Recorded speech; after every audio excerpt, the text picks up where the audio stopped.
A very good morning to all. My name is 𝗖𝗹𝗶𝗶𝘀 and a warm welcome to the Doing Business in Australia webinar.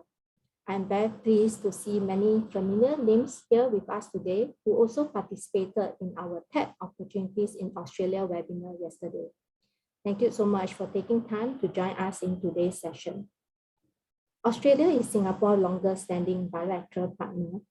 As a tech-savvy, connected nation of early adopters, Australia is an ideal location to launch new digital products and services.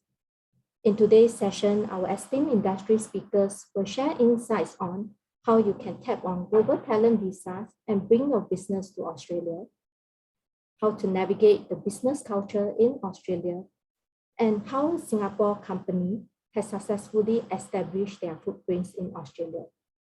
We'd like to thank our partners, Australian High Commission and Investment Commission, Australian Trade and Investment Commission, Cybersecurity Agency of Singapore, and Enterprise Singapore for their support in making this webinar possible.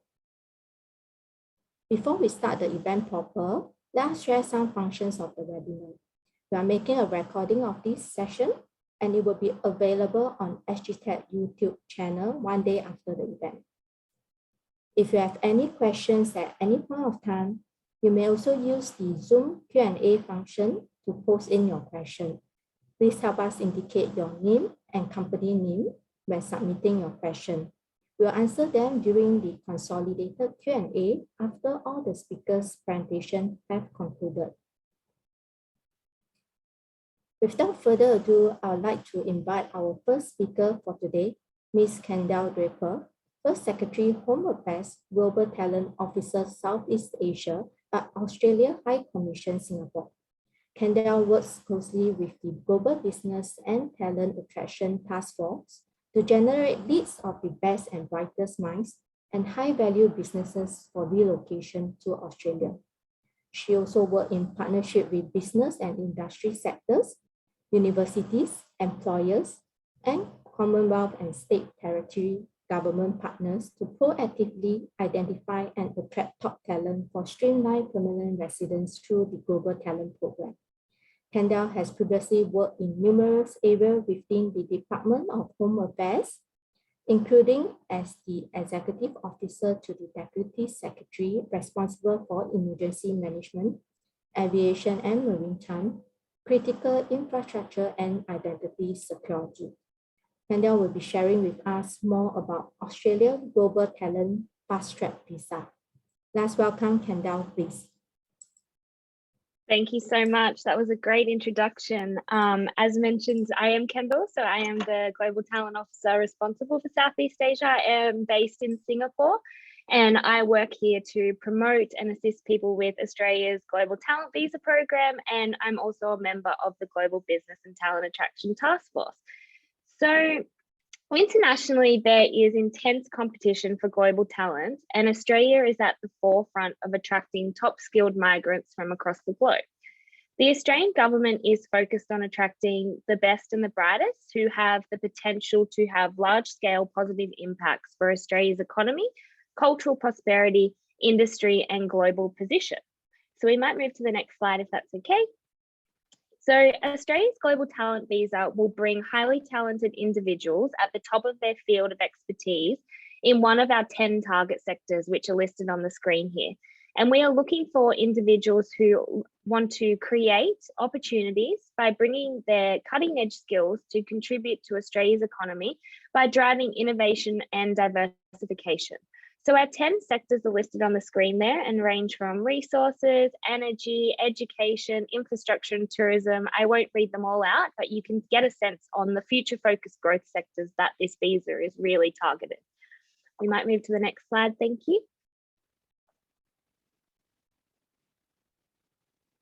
So the Global Talent Visa Program offers an efficient and streamlined pathway to permanent residency. So it is a permanent residency visa for highly skilled innovators, entrepreneurs, professionals, and also academics.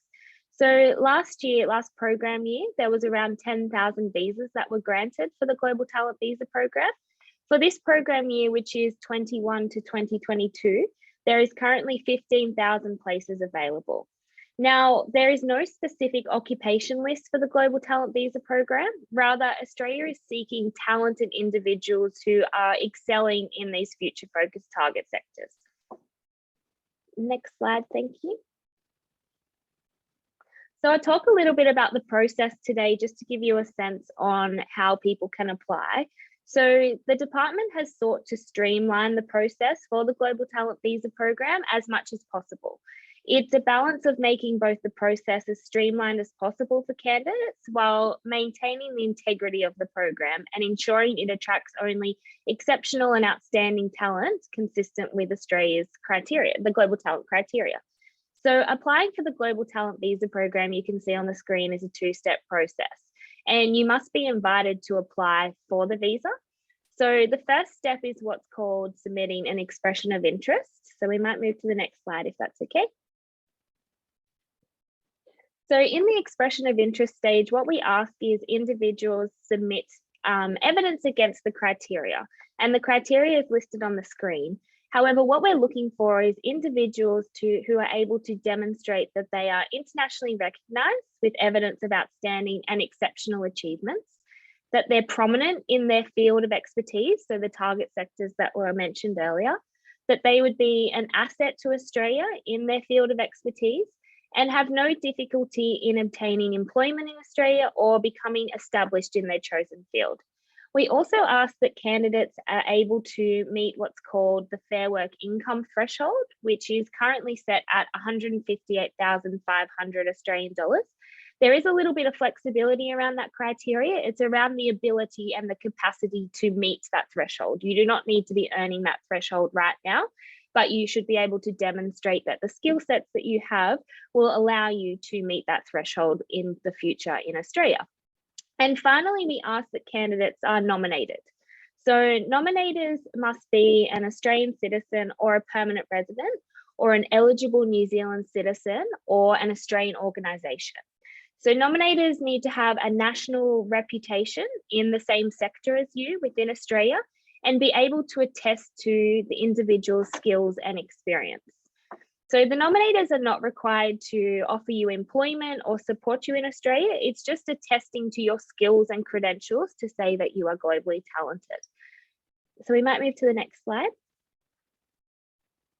So after the expression of interest stage 1, what happens then is the team in Australia will assess your evidence, the candidate's evidence against the criteria, and then you may be issued with an invitation to apply for the visa. So you need to be invited to apply for the Global Talent Visa. And this is where step 2 starts, which kickstarts the visa application stage. So at this visa stage, we ask that the candidates meet the global talent criteria, which I discussed previously, but they also meet the normal immigration checks around health and character assessments. So we might move to the next slide if that's okay. So as mentioned earlier, I do work for what's called the Global Business and Talent Attraction Task Force. And this task force was established by the Australian government in September 2020. And it leverages off the success of the Global Talent Visa program, which was established in late 2019. And the task force has expanded the program's deliverables as it seeks to attract high value marquee businesses as well as talent. So the task force has opportunities to support businesses as well, and we work alongside with my Austrade colleagues here in Singapore and around the region. However, the task force is a multi-agency Australian government initiative, and we're really focused on making sure that we make that process as streamlined as possible, not only for individuals, but also businesses that qualify and meet the task force threshold and contribute significantly to Australia, and it'll make that process a lot more streamlined and simple. So we might move to the next slide. So I'll talk a little bit about timeframes because I assume this will come up eventually. So in terms of the Global Talent Visa program and the timeframes associated with that, 90% of all of our visa applications are being finalised within around 5 months. So that's permanent residency to Australia for the individual, but also their dependents. So that is your partner and your family. As compared to other skilled or investment visa programs within Australia, which can take up to 3 years. There is my contact details on the screen there. We will have an opportunity for questions later in the presentation, so I'm here to discuss any questions you may have. We will also send out a handout with all of the information listed in the slides so you can reference and come back to. But if you do have any further questions outside of this presentation, please don't hesitate to reach out to me. I am a real person, and I'm here in Singapore ready to help anyone who has questions about the Global Talent Visa program. So thank you so much. Thank you so much, 𝗖𝗹𝗹𝗶, for your presentation. Right, now we will move on to our next speaker. Let me put out my screen. Yeah. Okay, so next up we have Ms. 𝗖𝗹𝗹𝗶𝗴, Senior Advisor in International Trade and Investment at 𝗖𝗹𝗹𝗶𝗴 Associates. Jenny joined the 𝗖𝗹𝗹𝗶𝗴 Associates team in 2012 and works predominantly with the US and Northern Irish clients, assisting her clients with the business development activities in Australia. She has assisted in the identification and appointment of local partners, along with facilitating multiple trade missions and independent client visits to the region. She has particular strengths in developing networks, identifying opportunities, and opening doors across industry sectors for her clients.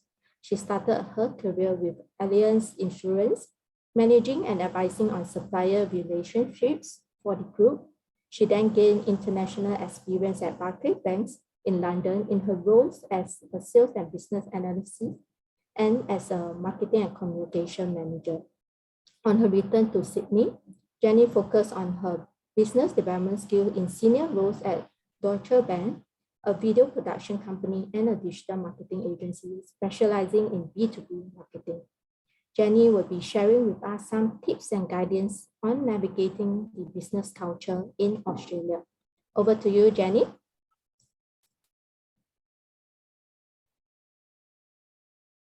Okay.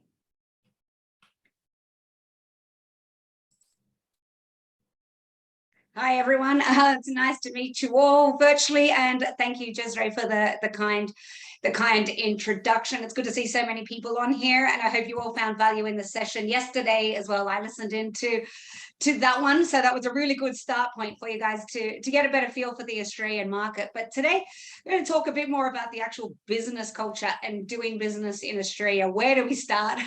How do we open doors? How do we grow business in the region? And that's what I'm here to talk to you about. So as 𝗖𝗹𝗹𝗶 mentioned, we've just been through the bio, but I am physically based in Sydney. I'm at my home. We're still in Australia in a bit of a hybrid model, and I think that's going to be the same around the globe. So I'm going to the city about 2 days a week. Face-to-face meetings are happening again, which is really exciting. And we have companies that are coming to visit Australia, and hopefully some individuals might also get across if you talk to Kendall and can put through your applications. But yeah, we are part of a bigger consulting group. We've got companies around the world that do the same as us, but our job is to help companies that want to do business in Australia and New Zealand. I've been doing it for 10 years, predominantly working with companies out of the US and Europe, and more recently out of Southeast Asia. We actually have a business partner up in Singapore, 𝗖𝗹𝗹𝗶𝗴 International, if anyone knows them, but they're one of our business partners up there. So our goal is to help companies understand the Australian market, prepare for entry, build those connections to establish a presence on the ground, and hopefully grow some international sales. We are industry agnostic. The nature of our work is that we work with companies across all industry sectors. And aside from Australia having a business culture, you'd probably all be aware that industry sectors also have their own nuances in how to navigate them, how people like to do business, etc. So that's something to keep in mind. But some of the things I'll share with you today are a little bit more generic on the Australian business culture in general. But before we even start, I think before you even attempt to do business in a region, we really recommend that you have to have strong market knowledge first. So that starts with understanding what is the size of the market, how do we do business, what are the industry sectors that are relevant. So every part of attempting to navigate business in a region starts with your basic market knowledge, research, and some responsible planning. So our mantra is to focus on short-term wins, but also develop a long-term strategy. We get companies that say, hey, I had 2 people call me from Australia. We should do business there. Let's go. Let's sign up the first partner that we found. Probably really exciting to say, yeah, we've generated thousands of dollars in our first month. We didn't even try, but is that really going to set you up for long-term success? So it really is important to have a proper long-term strategy. And part of that is around knowing what sort of questions you need to ask, who you need to speak to, and what resources you have to tap into. So this slide we use a lot about the key things to consider, and it doesn't matter where you're doing business, but it is really important to tick these things off, and all of this is all going to help in your navigation process. So you need to think about, who are your end customers? Are they the same in your other markets? How many of them are there? Do I need partners and distributors? What type of partners would I maybe need to service the market in Australia? Do I have the budget to put into financing any plans that we want to put in? Do we have the capacity? Are we doing enough in our local market? Do we have someone that can dedicate the time to support anyone in our international markets? Can I tap into resources? We're currently working with Desiree with some cybersecurity companies on a virtual trade mission to Australia that's tapping into some funding through government agencies. So make sure you're across all these things that can help you. Have a look at research partners. We're just one example of companies that are physically on the ground that can actually go out and do the research for you. Talk to people in the right time zones, go out, go to trade shows, go to site visits, do all sorts of things that you can't really get a feel for from being overseas. Then you need to think about if your products are actually suited to the Australian market. So we work across all industry sectors. One great example is a company that wanted to sell grain trucks to Australia. Turns out in one market, they dump them out the back, any grain that comes in. In other markets, it's only out the middle. Things like trailers have to be to a certain specification. And in ICT, we're looking more at probably security standards, different things, data privacy laws, etc. So we really need to be across all those things to increase your chances of success in the market. And then what is the competitive landscape? Is it an established market in Australia? Where might be the gaps that you have? Are you a new entrant? Are you coming into a market that's already established? So these are the types of things that you need to be thinking about if you want to do business in any market, and more so if you want to go into international ones. So we say that your research up front is a really important part, and that will help you say, well, what is my route to market, which then sets the scene for everything else that you need to do.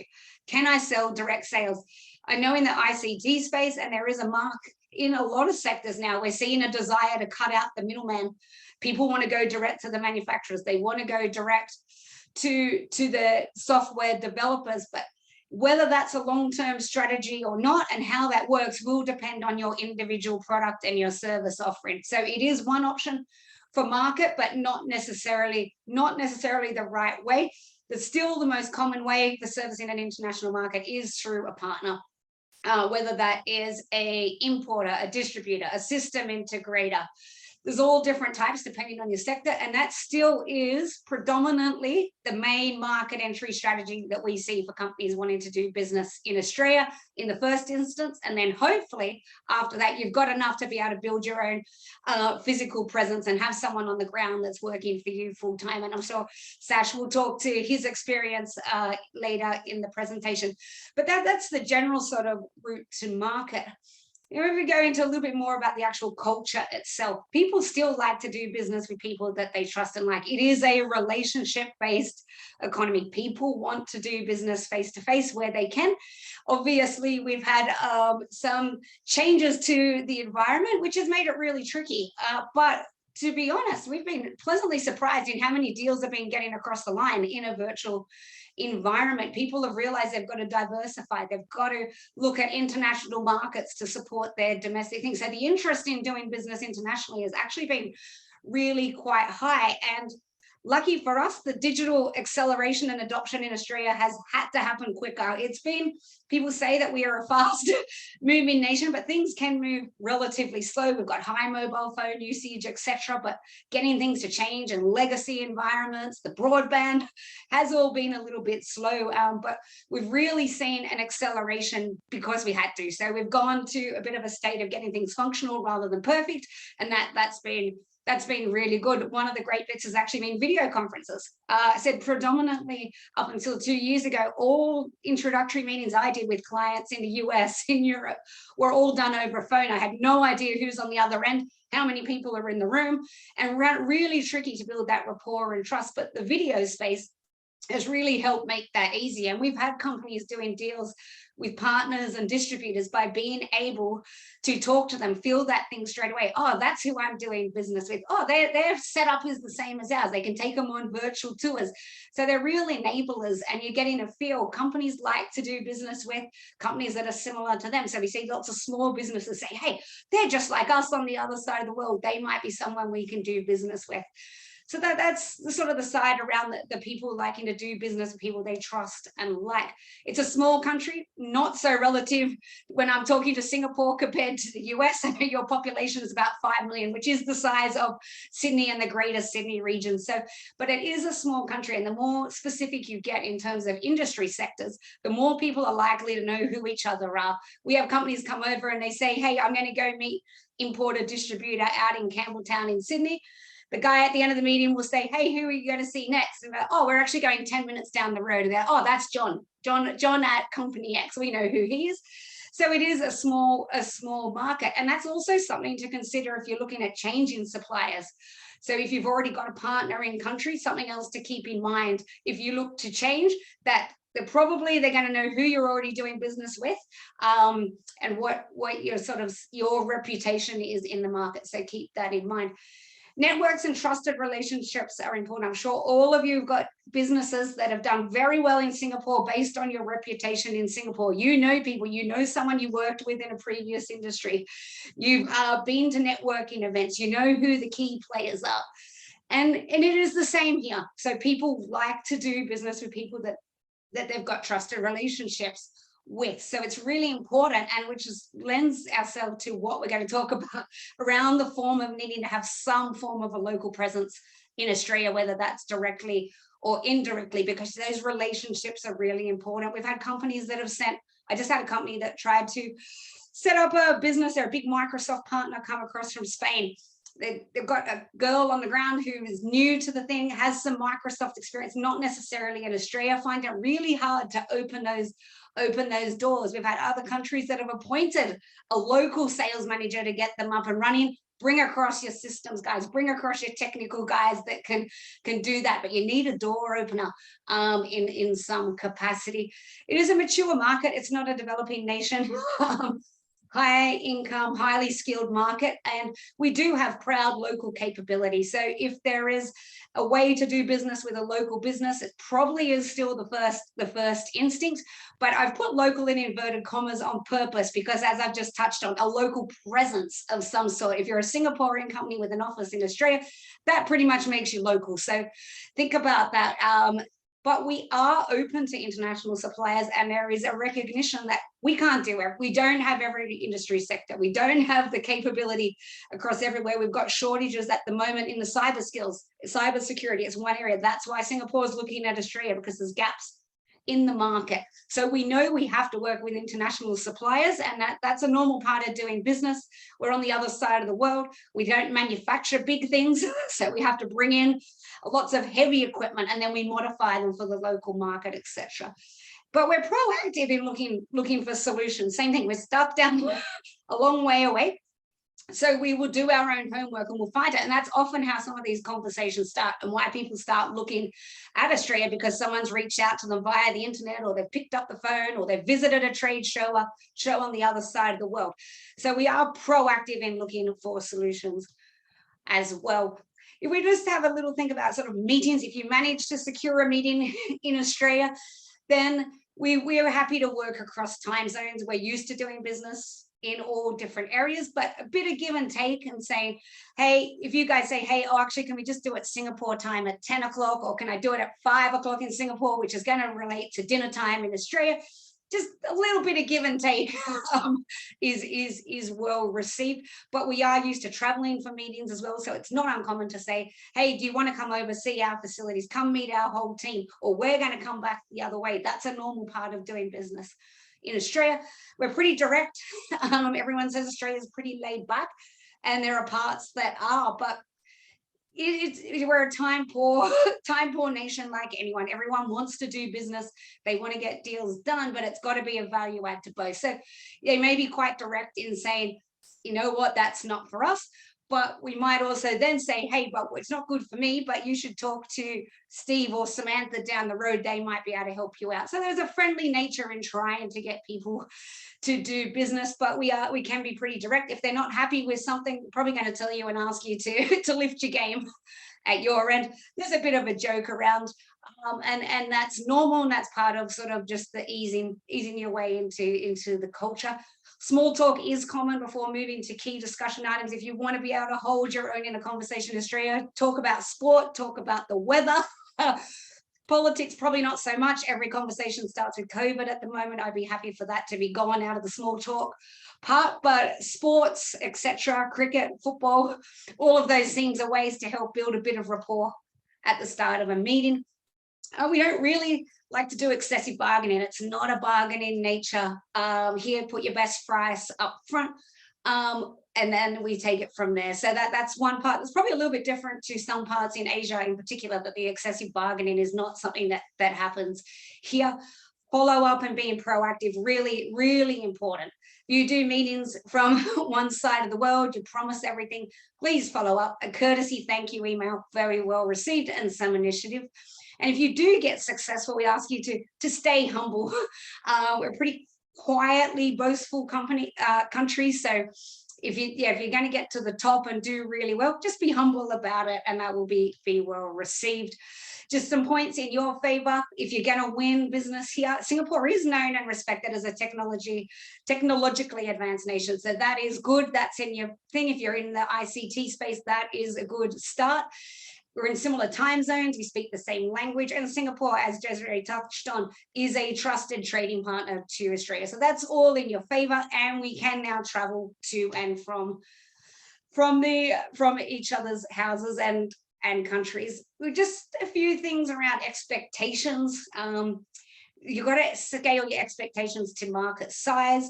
As we touched on, we start with a population of 20 million and break your way down depending on the industry sector, etc. The cost of doing business in Australia is high. That often is a surprise to some people. The labor costs are high, margins and things that companies are going to ask for are actually high as well. So if you're paying for people at $100,000 to be on a full-time salary in Australia, then the markups and the commissions that they're going to ask for might seem a little bit higher than they are in some other markets. So keep that in mind. We're actually quite cautious about changing suppliers.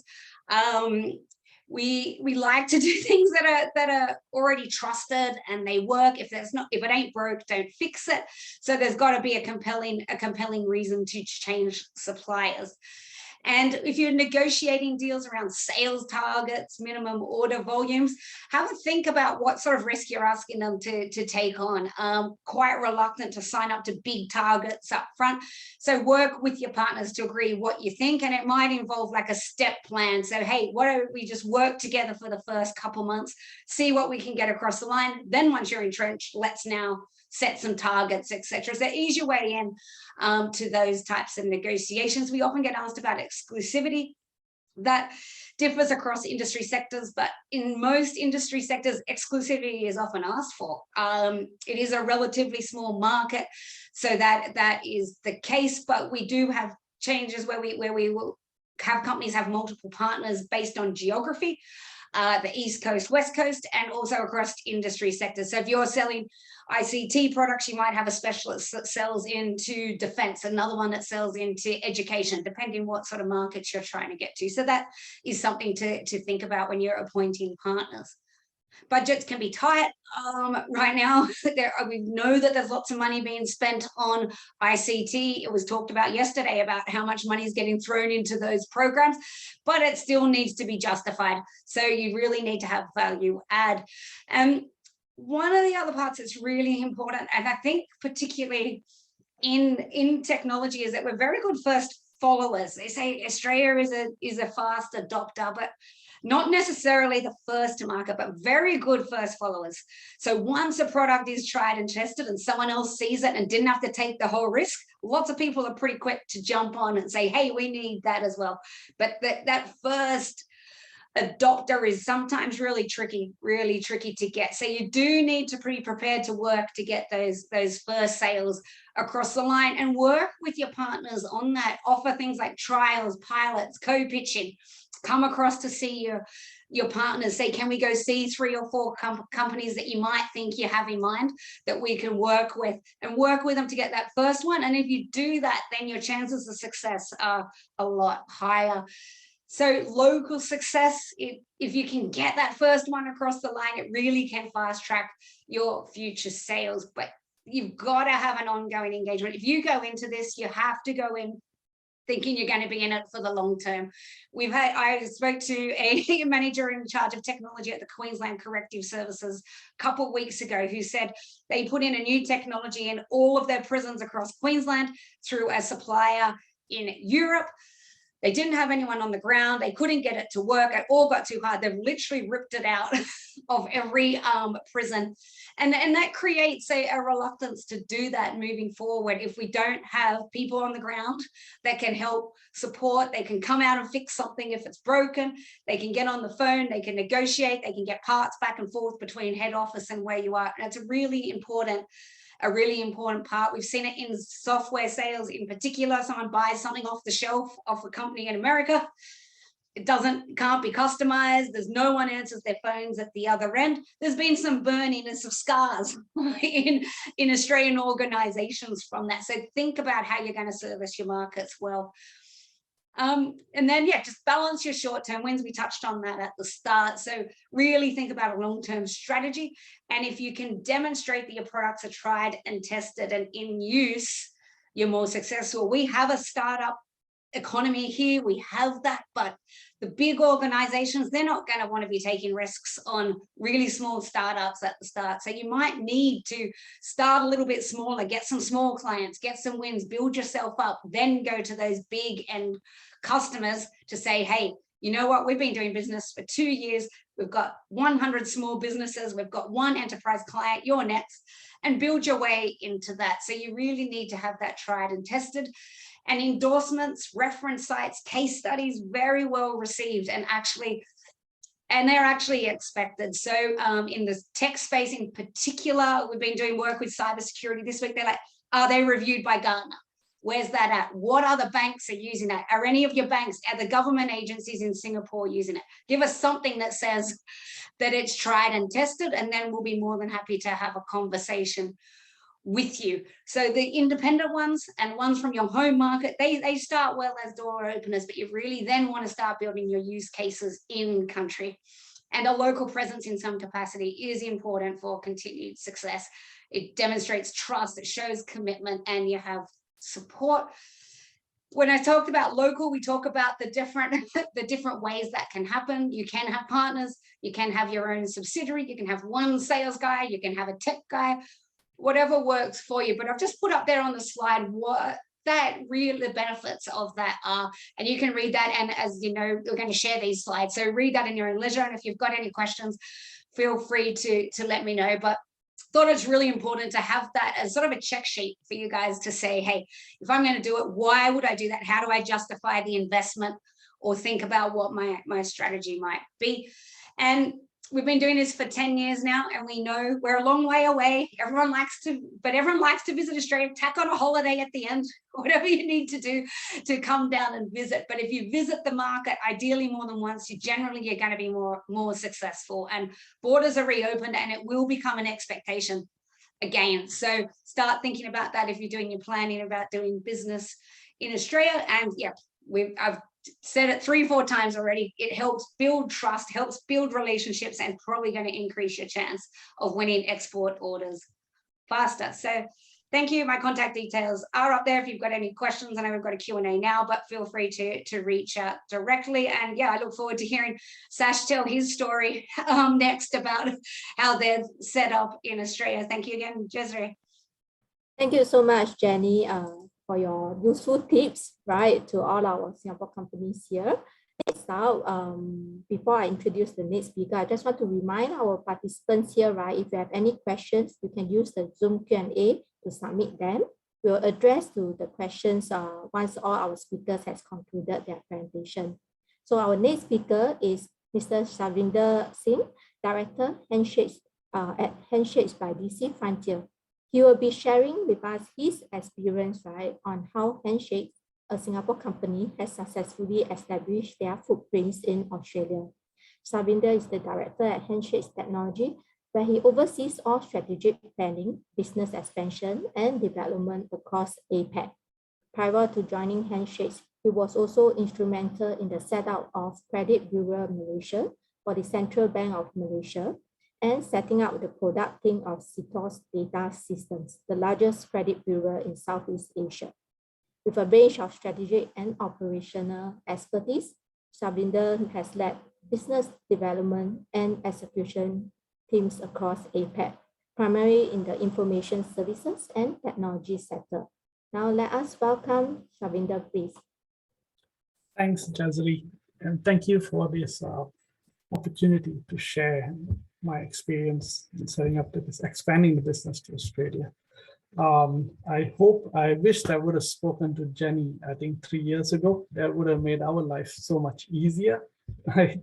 Because whatever she said earlier, we resonate so much with her, what she just said earlier, right? So there's a bit of background, as what Jazri mentioned. I'm a director of Handshakes, responsible for business development and business expansion.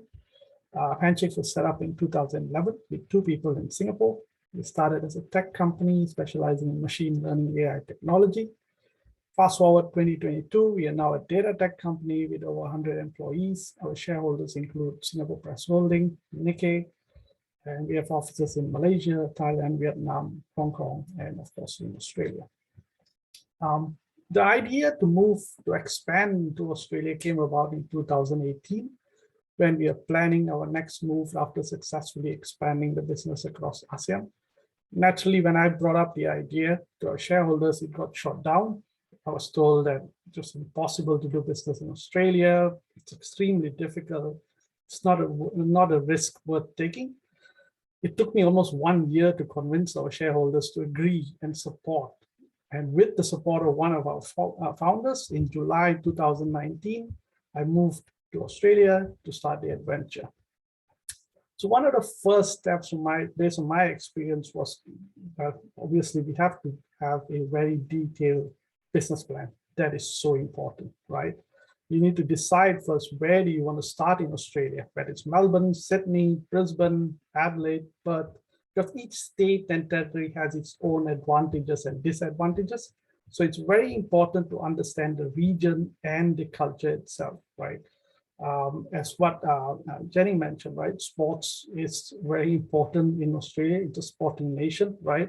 So one thing I learned is that when you're in Melbourne, you speak about AFL. When you're in Sydney, you speak about NRL, right? So those are the little things that you got to understand how it works. And coming from Singapore, right? I remember I used to do presentations in Malaysia, Singapore, and so on. Right? You have to explain a lot, but in Australia, again, they're very direct, right? So basically just get to the point. That's another thing that I have to learn coming here, right? And we actually used the first 6 months prior to moving to Australia, just researching the market, right? Understanding the market, because we are scaling internationally. We need to make realistic assessments of the demand of the product. If you're an online channel, that makes it slightly easier. But in any case, you need to understand the positioning of your product in Australia, market trends, competitors, potential threats in your industry. And the detailed market research is definitely advisable. So what we did was to create a niche product. So meaning that we have a range of products, right? But rather than focusing on all of them, I identified one product that I figured would best suit the Australian market. And then we went all out on that one product, right?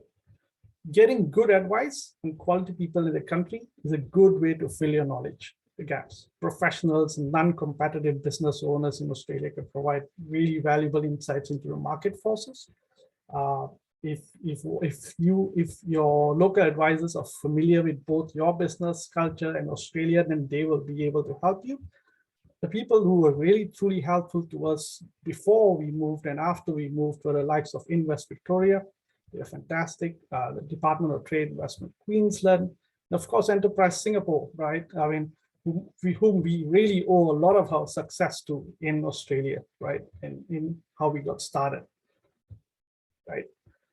So the next is understanding how much of capital do we need, right, to be successful in choosing and also choosing the correct business structure, right? If I recall, right, that's so important as well. So before expanding into Australia, you need to ensure that your investors have adequate capital for Australian startup, right? So once you go into the market, new problems emerge that you won't have considered, and it's vital your financial foundations are in order. And choosing the right business structure at the offset has major commercial and tax advantages as well, right? So the structure that will be best for your Australian operations will depend on your business model, intended activities, and growth plans. And that's all something that we learned. Should also consider definitely local taxation, super, international taxation obligations that will apply, as different business structure mean different obligations. If you get your structure wrong, switching can be very disruptive, expensive, extra administration costs, potential tax burdens, time delays, and most importantly for us, it's loss of opportunities, right?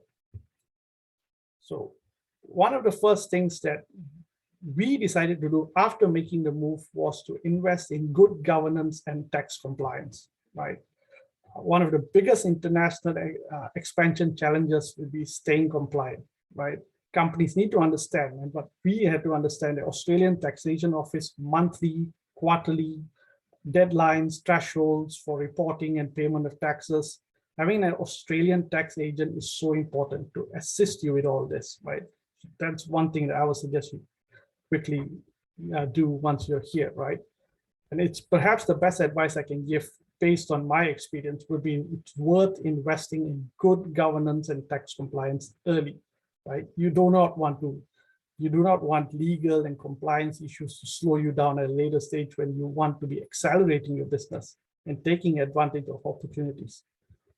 Customizing your accounting system to meet both local and your parent company reporting requirements, eliminating as much manual processing as possible will help you achieve reporting deadlines. Similar payroll and HR systems need to be easy to manage. That's something we had to do as well. It's all very important also in terms of getting the right legal advice, right? We spent the first 6 months after our expansion getting all of this right. If we can go back in time, we would have hoped to have done it the 6 months prior, right? So we spent the first 6 months getting all this done. And also communication, it's so key, right? The daily realities of having internationally distributed teams mean that there also will be needs to be proper communication, monitoring system in place so that parent and local entities can set and meet achievable targets. If your business requires you to be constantly communicating with the head office, then you need to adapt to different time zones. For example, our office in Singapore likes to have meetings at 5 p.m. That's what Jenny mentioned earlier, right? They love to have meetings at 5 p.m., which is for us, depending on daylight savings, either 6:30 or 7:30, right?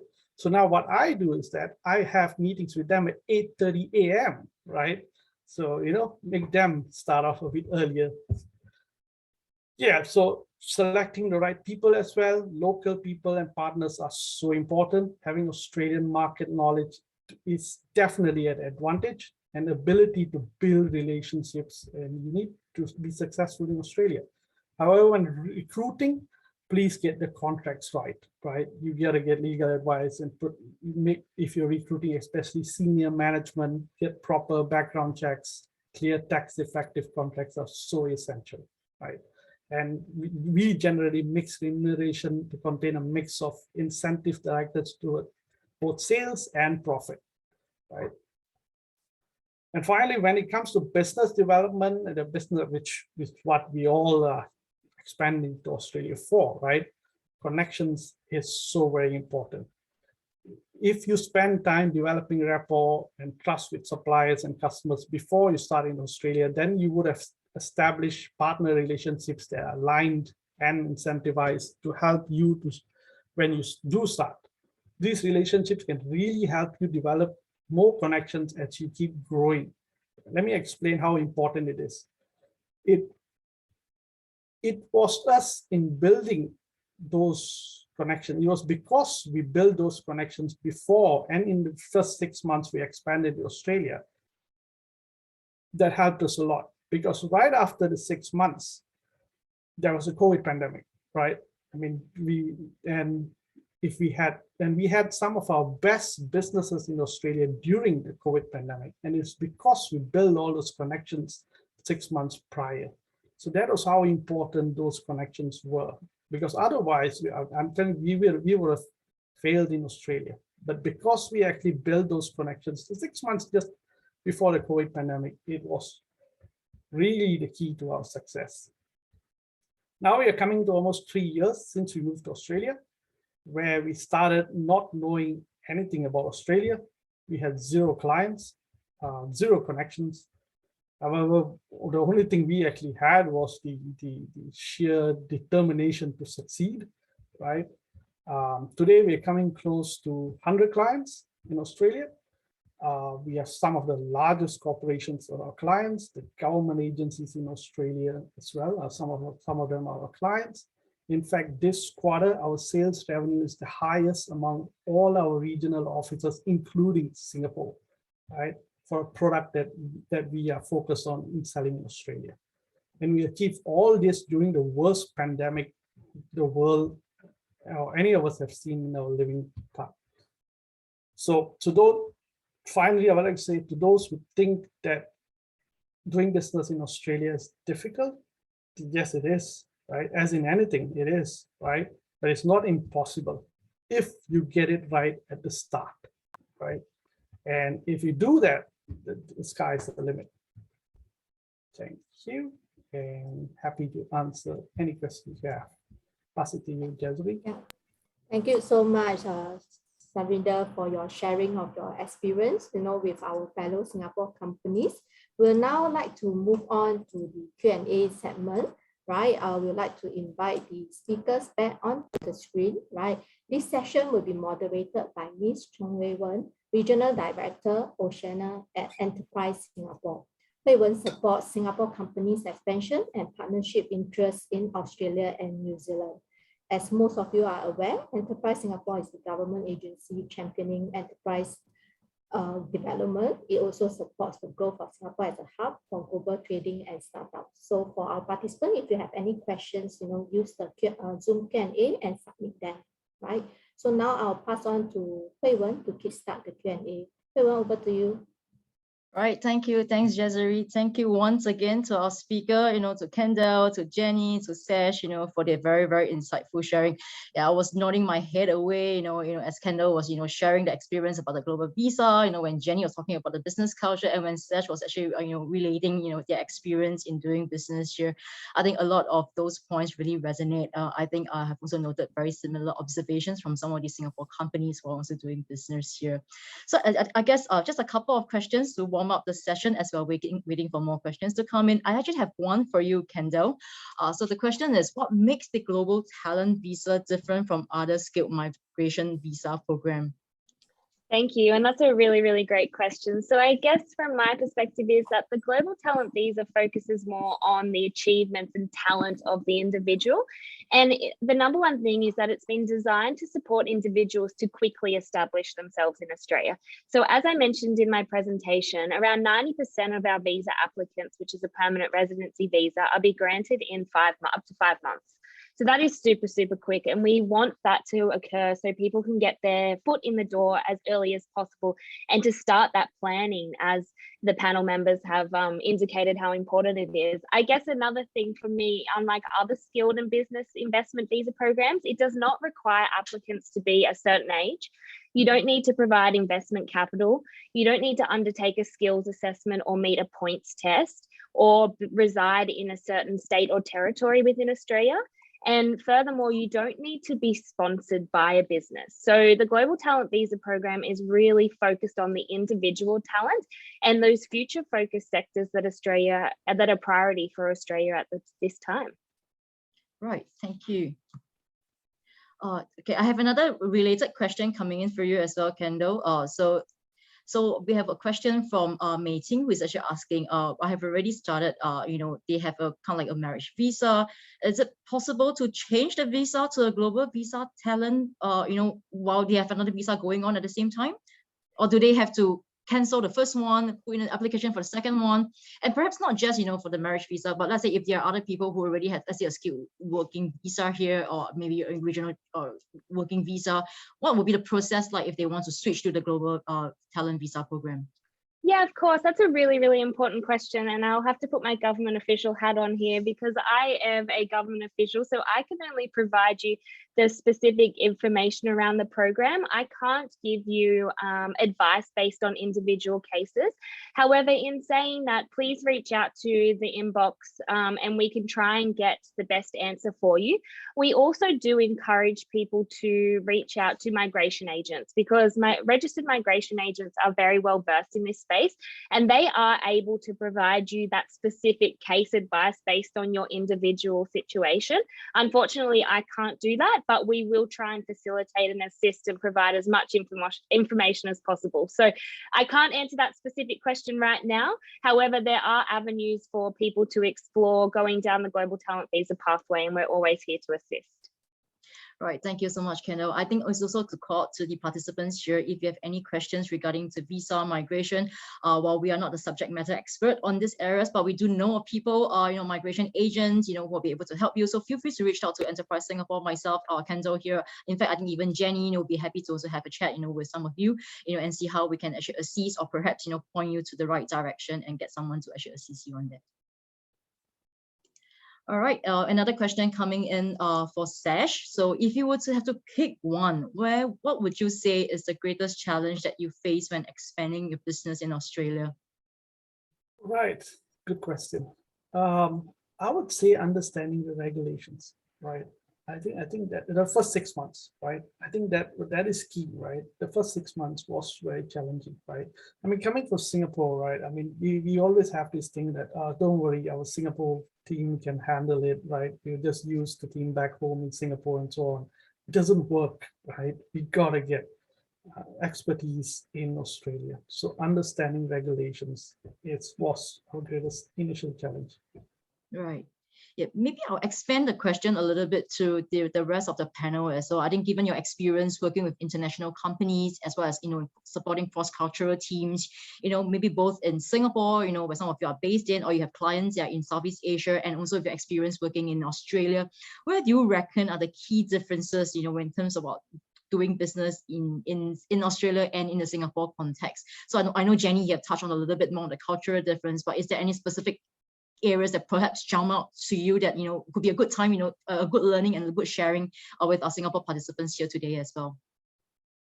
Yeah, I think to be honest, the difference in the Singapore and Australia culture is something I'm still learning. It's actually one of my favorite parts of the job, is learning how to navigate the different cultures and the subcultures. So I think Sash is probably best placed for being able to speak from a Singaporean perspective into Australia. My general read on the Singapore companies is that everyone is friendly. I think it's relatively similar to some degree. They're very friendly, honest in how you're doing your dealings, and relatively direct. That's what I've seen from my first interactions, and willingness to sort of help and work together. So I think that sits in your favor. And I think it is just that using what you've already got from your local market as a springboard, but then adding on the extra part. So adding on the people that are similar to yourselves in Singapore that know how to navigate that network to be able to test the market. And I think doing that upfront test, we have a service called Test Drive, where we don't normally do a lot of like straight to end customer work. Our bread and butter is connecting to local partners. But if companies have a new technology or something that we're not quite sure if it's actually suited to the Australian market, how much appetite it is, we do some of that preliminary work. So I talked to the Department of Queensland Corrective Services for a company that has prison technology to say, hey, where are the areas where you might be spending money in the next 3 to 5 years? Are there any particular challenges that you've got across the network that you might be looking to invest in? So you can do a test drive as well. And I think Sash sort of talked about that there are commercial implications based on the decisions that you make. So doing as much of your research up front to decide whether and how much and how aggressively to pursue a market is important. We've got companies that sell in just like totally different sectors. So someone that sells craft whiskey, they might say, you know what, we just want to have on our map that we sell in 100 countries around the world. We've got a very niche market. We want to be on the shelves and be able to say we have a presence in Australia. We have other companies that come in and say, I want to be the market leader in selling cybersecurity products. So having your goals and then deciding how much to invest is important. And I think sometimes it might not be the right market, and that's where it comes in about that directness. Like we will tell companies if we don't think a market is suited, or we've done our homework, this is our experience. Maybe by not spending $500,000 pursuing Australia, maybe build out Singapore first, or look at New Zealand. Your products are actually a little bit more suited to there. So I think there's a few different things to keep in mind, but that it all comes down to that research and then deciding how much you want to invest and then putting the resources in to open the doors and grow those sales. Thanks, Jenny. How about Sash? Do you have anything to add on? No, I think Jenny was spot on that. I mean, it's again, I come back to the research part. It's just so important. Yep. All right, Kendall, anything else from you? No, nothing from my perspective. I guess not a challenge, but maybe just something for businesses and people to be aware of is the visa stage. So I am a piece in the puzzle. So while Sash and Jenny have mentioned about detailed business plans and developing networks and relationships, visas are the way to get into the country. So just making sure that that's at the forefront of your mind when you are considering doing business in Australia. All right, maybe expanding a little bit on that. So we talk about visas, so we're having a business plan, and also considering, where to land. I think a general question that I think Singapore companies, or I think every company is looking to Australia, will usually ask, oh, so which location in Australia should I land my business in? There's so many opportunities in Sydney. We hear so much about Melbourne, there's Brisbane, and then there's Perth, which is in the same time zone as Singapore as well. So how do I choose which city do I start? And also a related question is, so depending on the cities that I'm going to, is there any difference in the kind of visa application, the way of doing business in these different cities? So yeah, so open up to the panel, if you can just provide some insights on this as well. I might kick us off if that's okay. Sure. I guess in my presentation, I mentioned that I work really closely with the Austrade team in Singapore, and they have a really great team. They are also representatives for each state and territory as well. So Austrade is a really great starting point, but then also developing those connections with the state and territory representatives. I am a Commonwealth representative, so I can't indicate to people where to go and what states and territories, but we do advise people to make those connections, do your research, because each state and territory is very unique.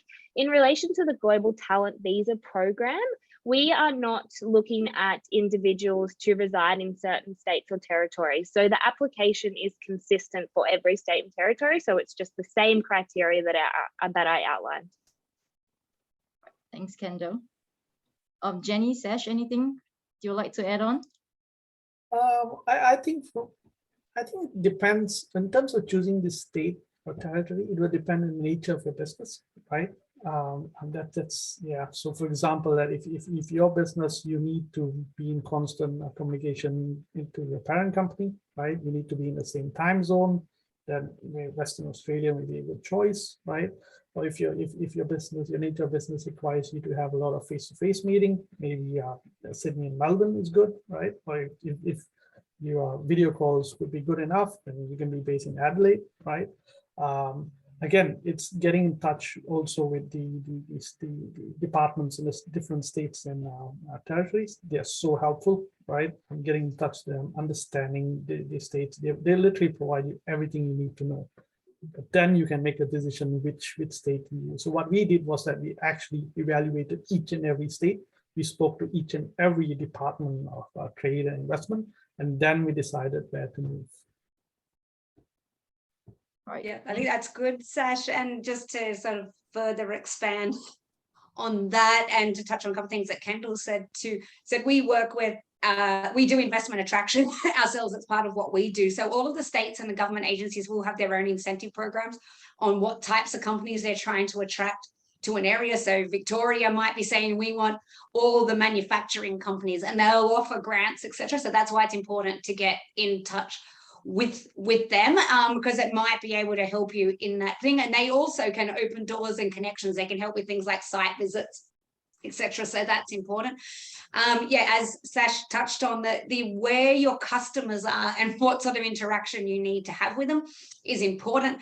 That 80% of the country lives on the East Coast. So if you were to say, in a general statement, Sydney or Melbourne are your two biggest cities. There's the most flights in and out. If you need to get back to Singapore, probably also easier to get back and forth between there. There's flights every 15 minutes between Sydney and Melbourne, etc. Your location interstate will again depend on what type of work you're doing. If you need warehousing, then in the center of CBD is not somewhere you want to be paying storage, but there are regional towns on the outsides of the cities. If you need to get shipping and logistics, do you need to be near a port? There's all those types of things that you could take into consideration, but most of it's probably still going to be directed by where your biggest client base is. Do I need to be able to pop down the road to go see my number one client? Do we need someone on the ground? Do we need someone full-time in all of the places? Or how do we do that? There's some companies that will have networks where they'll say, hey, our main sales team is in Sydney, but we've got sort of a part-time agent in Queensland that can go out and service a machine, or that acts as agents for us. So the network for how you set up around a country can change and can match sort of the resourcing and the investment that you have to work with that as well. Right. Thank you, everybody, for that insight. I think that's really, really helpful.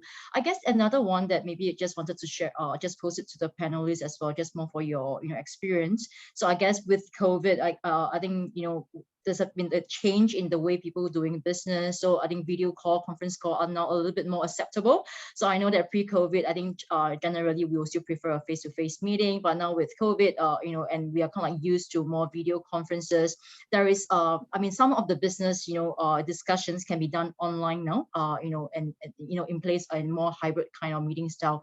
So moving forward, do you foresee that this is actually a style that's going to stay, when you're doing business in Australia, or do you think that, having a physical presence, having a face-to-face meeting is still the most important? And I guess the follow-on question will be, at what point do you think that a face-to-face meeting would be useful, and at which point do you think that some of this can be actually taken over by online video conferencing? I guess asking because there'll be Singapore companies who are also thinking, at what stage should I actually land a presence in the market? So I guess having some feedback on this area could also help them decide, when would be a good time, to actually set up something here.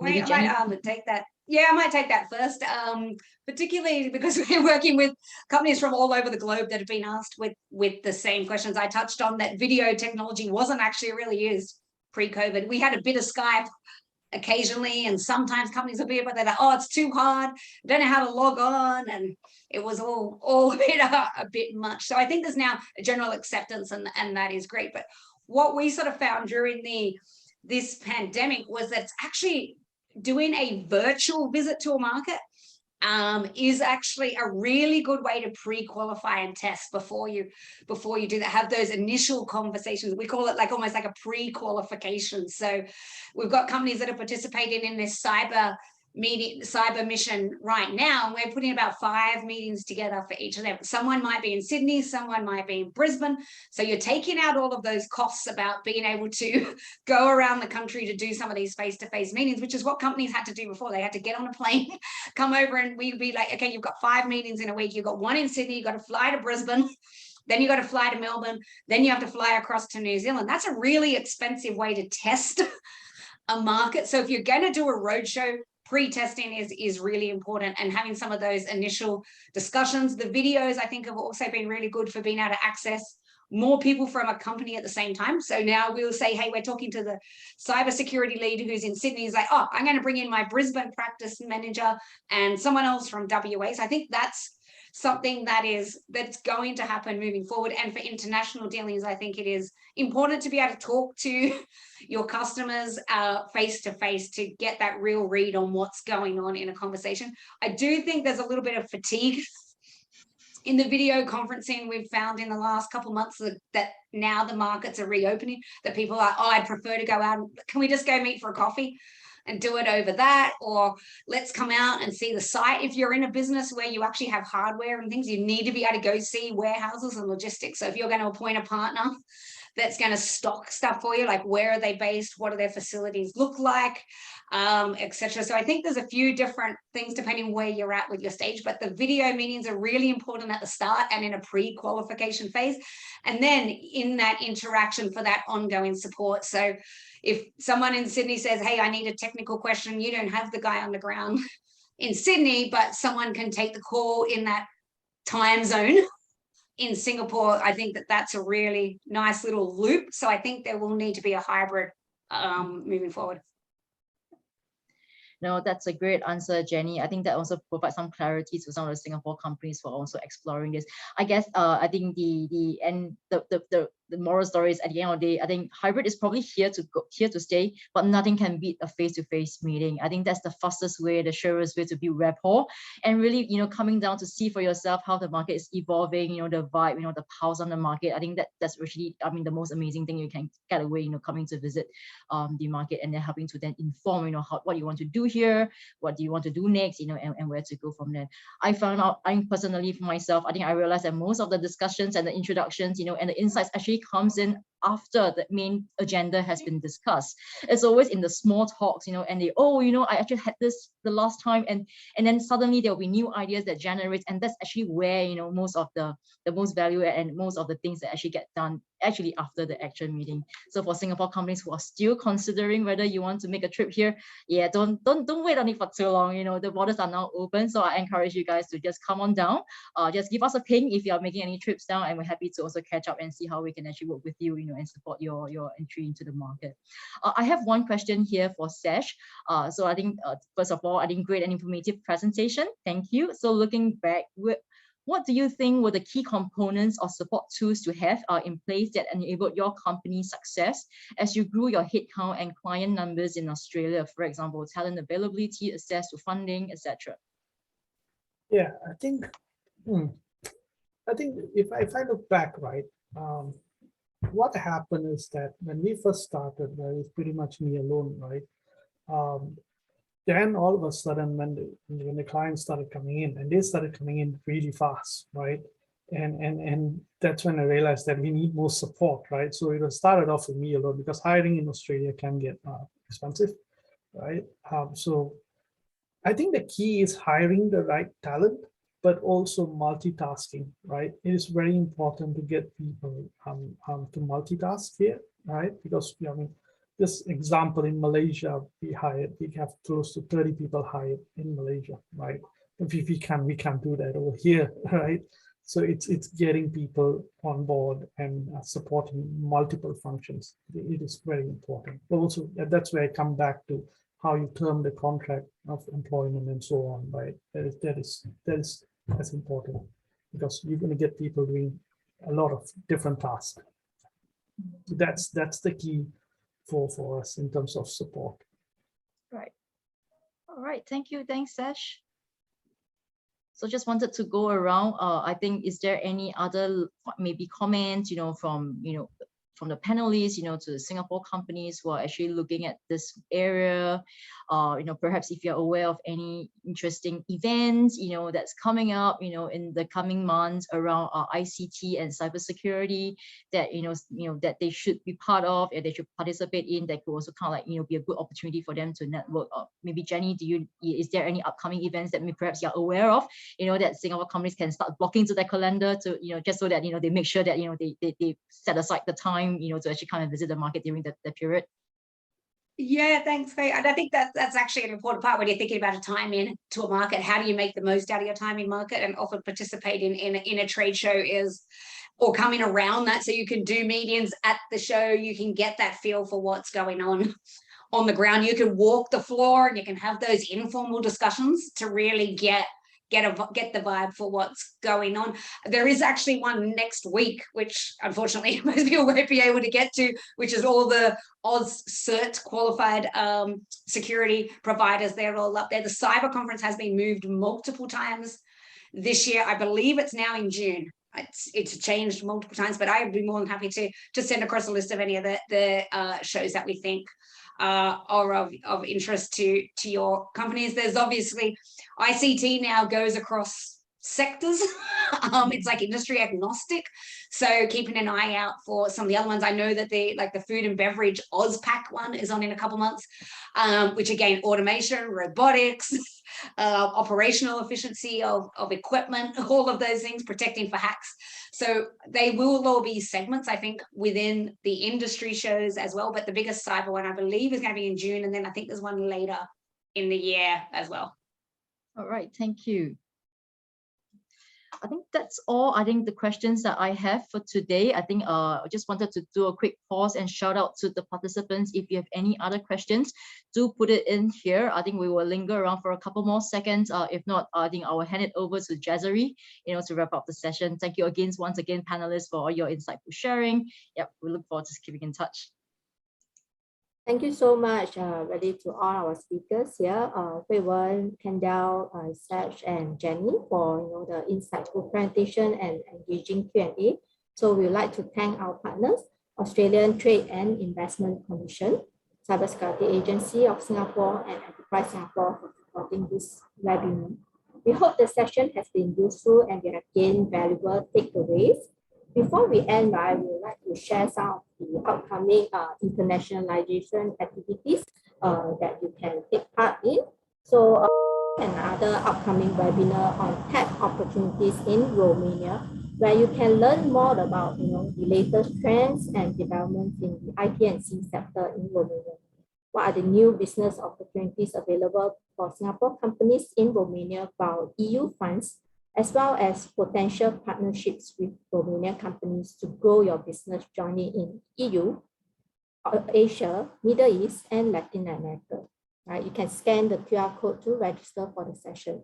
We will also share the link with the participant in our post-webinar email itself.